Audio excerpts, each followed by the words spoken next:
when you told me that the name of the event was about feminist journalism, I kind of winced a little bit, not because I have a problem with the word feminist, but because, yeah, my definition of journalism is very specific, and it's not something that I don't use it to describe myself right now. Maybe in the past I have. And I wouldn't use it to describe a lot of what I have personally written over the past 10 years. I would say it was more commentary. Like, journalism to me is the act of reporting out a story and then writing it, or just reporting it. There are plenty of newspaper pieces that are reported by a group of people and coalesced together by one writer and then published that way. So, the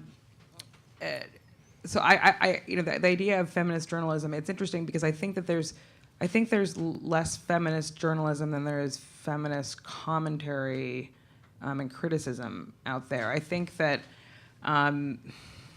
I can think of a few people I might define as being feminist journalists, one of whom is someone that both Salmisha and I know, Rebecca Traister, who works for New York Magazine.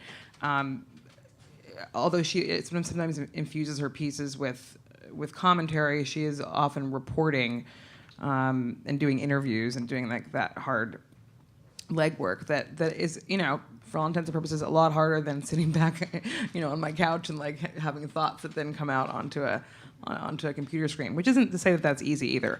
But so there is a rigor to the idea of journalism, I think, that doesn't necessarily exist as explicitly with commentary. So I don't know if there's been a rise, and this wasn't your question, in feminist journalism, but I certainly think there's been a mainstreaming of feminist commentary.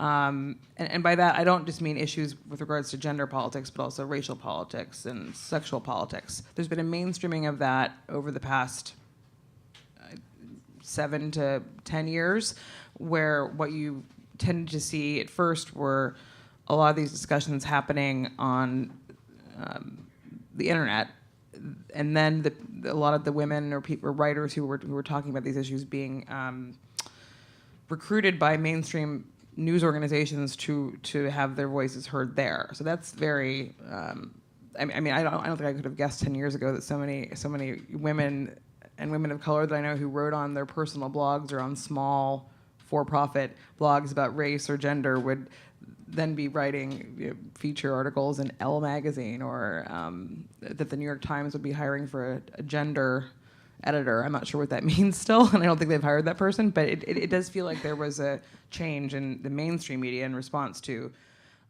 digital media. And what's interesting to me is that if 15 years ago if you were a young woman who wanted to get into media or journalism and write about gender politics and do it at a fairly well-known publication, there was nowhere for you to do that. I mean, there just wasn't. So the avenues have increased, but sure. But I also what I worry about, and this is the case with some young writers of color as well, is that then they get pigeonholed by their editors. They're like, oh, I'm going to hire this young African American writer, and he's going to be only tasked with writing about things that affect Black people or about Black people, as opposed to just being given the range to show all of his skills and interests, and that worries me, because I do see that at mainstream publications where certain women are tasked with writing about gender and certain people of color are tasked with writing about race, to the point where I think that they are being held back from truly expressing themselves in all the other ways that they can and all their other interests. Right.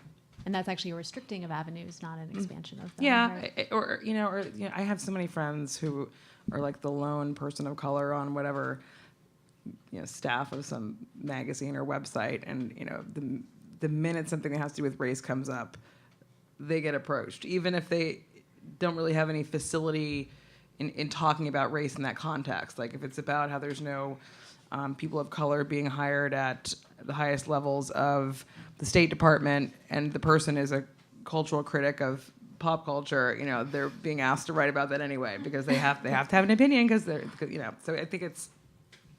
I think it can become very limiting for people, as much as the industry has become more open.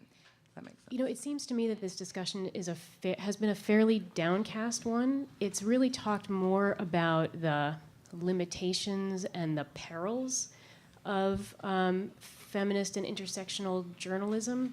And I think I'm just a little surprised by that. And I want to ask you why you feel that way, because to me, I feel as though, reading the media and until recently being a longtime member of the media, it seems to me that there is a new hunger for people to write about race, for people to write about women's issues, and to write about all kinds of intersectional issues that there never has been in the mainstream media. So I actually feel like it's a very exciting time, full of opportunities. And I don't know if that's because, in part, I'm not on social media, so I'm looking at it more from a macro and not a micro way, but I wonder if any of you kind of share that feeling of enthusiasm or excitement for this time. Yeah, I guess, so I guess there's like the not pessimistic side to me, but like, I guess I feel like the numbers may not necessarily be changing drastically in terms of like the diversity of journalists who are like, let's just use like the New York Times, a bad example, but an example, like, because, I write for them, but like maybe it's not a shift radically in like what the editors look like, or maybe it's not like the number of journalists writing, or I don't know, like I feel like on one hand there's like the need and the hunger, and I think maybe mainstream organizations are catching up to that. Like it's almost like there was like a delayed response between like, oh, we had this election, oh, we should have been thinking about these things in an intersectional way. Some of us have been doing it, but not enough. So I guess that's the only like the pessimistic, not pessimistic, but more like, because I think that other spaces were doing it, like the blogs and maybe like you're saying like Teen Vogue, which apparently is super radical, like everyone keeps on talking about super, like, and I'm like, oh, like I don't really read Teen Vogue, so but I believe that it's doing, and like that's also like the editor, and like there's a shift in maybe how the organization, a deliberate shift in how the organization is branding itself, and the diversity of leadership. So I guess for me, like, it's one thing to like, there may be hiring freelance writers here and there, but then is there like a diversity in all parts of the organization that reflect the hunger that that the audience or the readership may be having. So I guess that's the only thing but I do think, the idea of like, it's so interesting because we call it intersectional feminism. Like that's like so like that's the term now. But we should probably just call it feminism now. Yeah, no. Or there's like there's a whole long tradition of black feminist, women of color, like so they've always been doing intersectional feminism. But it's nice that it's like a term. I'm really excited about it. It's also like pointing to the fact that we've arrived at a new moment where, like Kimberly Crenshaw came up with that so long ago, so it's a moment now where that can be legible to audiences and readers, and I think that's important. So I think on one hand there's new voices, there's new conversations. I guess I just want that to be part of like the infrastructure more, and maybe that's kind of like what's happening. It seems to be happening slower than the need for it to be happening. So that's kind of my response to that.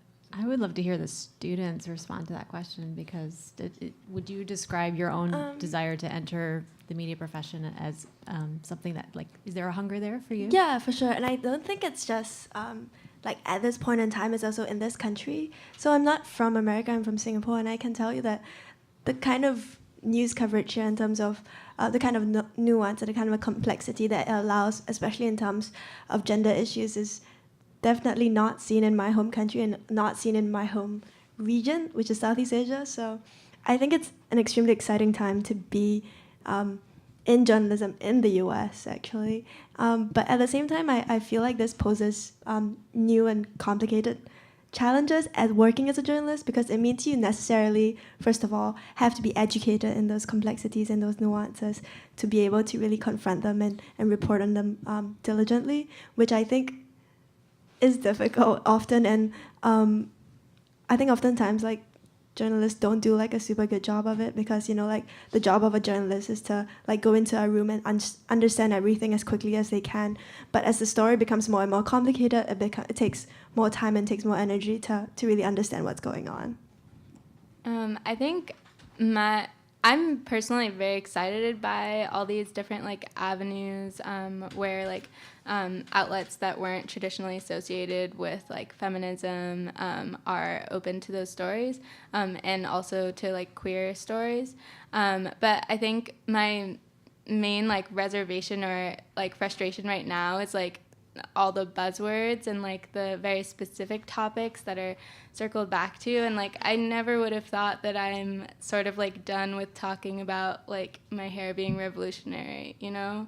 It's like it's amazing, but like it's all the time, you know? And like I feel like there are certain topics that like because of how much I'm on social media, I just like it's so important, and yet I like feel nothing towards it now.